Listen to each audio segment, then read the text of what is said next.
You are standing in a room that smells like damp stone and fear. There is no window, no air, only silence, and the sound of someone breathing too fast. That someone is you. Or at least, it feels like you. Because what you're about to hear isn't just history. It's something far more disturbing. It's a system. A machine designed to break a human being, without ever touching them. Stay with me. Because this story doesn't start with violence. It starts with observation. Paris. The revolution is no longer chaos. It's control. Cold. Precise. Efficient. The monarchy is gone. The king is dead. And now, they are studying the queen. Not to punish her. Not yet. But to understand her. Because they've realized something crucial. You don't destroy a symbol by killing it. You destroy it by dismantling it. Piece by piece. Marie Antoinette is no longer a queen. She's not even a person. She is prisoner number 280. A number. A label. An object inside a system. And the system is watching. Always watching. 2 guards sit in her cell. Day and night. They don't speak. They don't move. They just observe. Every movement. Every breath. Every moment of weakness. Because this isn't imprisonment. This is data collection. At first, nothing happens. Days pass. Then weeks. No beatings. No torture. No screams. Just silence. And observation. And that's when the real damage begins. Because the human mind cannot survive without reaction. Without feedback. Without connection. And Marie Antoinette is being erased. Slowly. By nothing. She starts talking to herself. At first quietly. Then louder. Repeating memories. Names. Fragments of the past. Trying to hold on to something real. But the guards don't respond. They write. They record.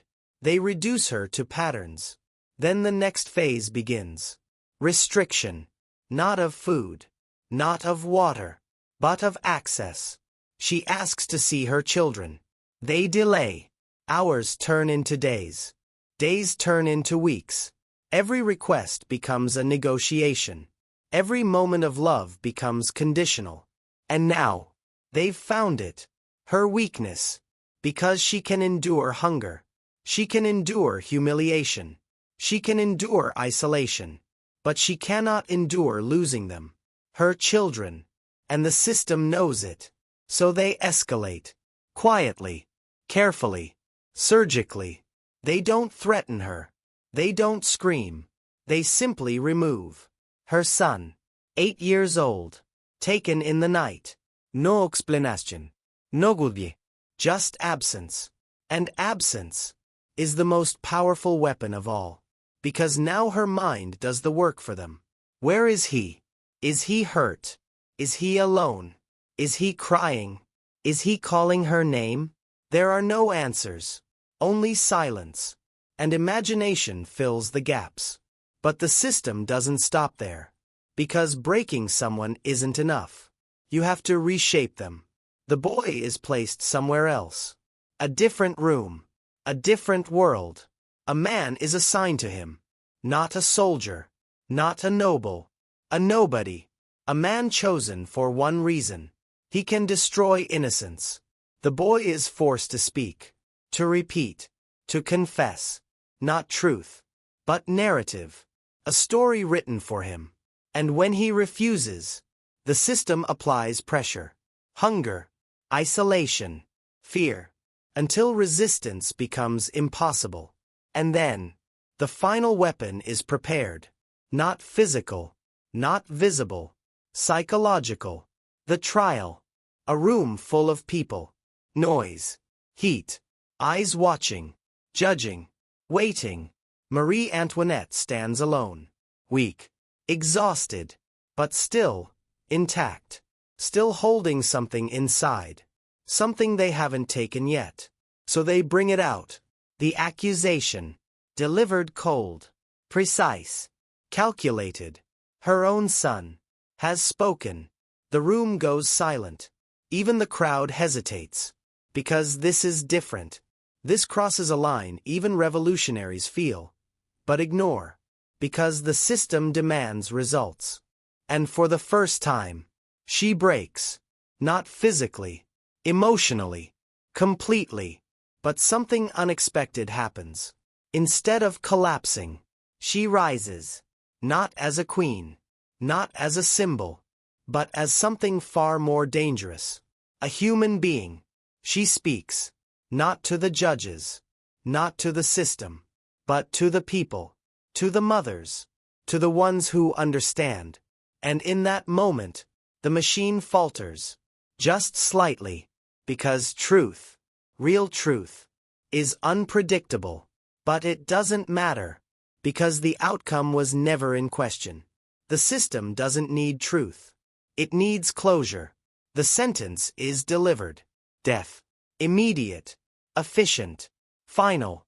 And now, the last phase begins.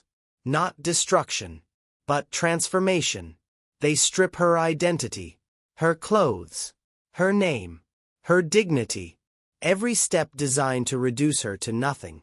But here's the part they didn't expect. Even when everything is gone, something remains. Choice. As she walks toward the end, through the noise, the hate, the chaos, she is still choosing how to stand, how to move, how to exist. And in the final seconds, when nothing matters anymore, she does something no system can predict. She shows grace, not as a queen, not as a symbol, but as a human being. And that's the flaw. The fatal flaw in every system designed to break people. You can control the body. You can manipulate the mind. You can rewrite the narrative. But you cannot fully erase what someone chooses to be at the very end. Because the machine can destroy everything except that final decision. And that's what makes this story so disturbing. Not what they did, but what they couldn't do.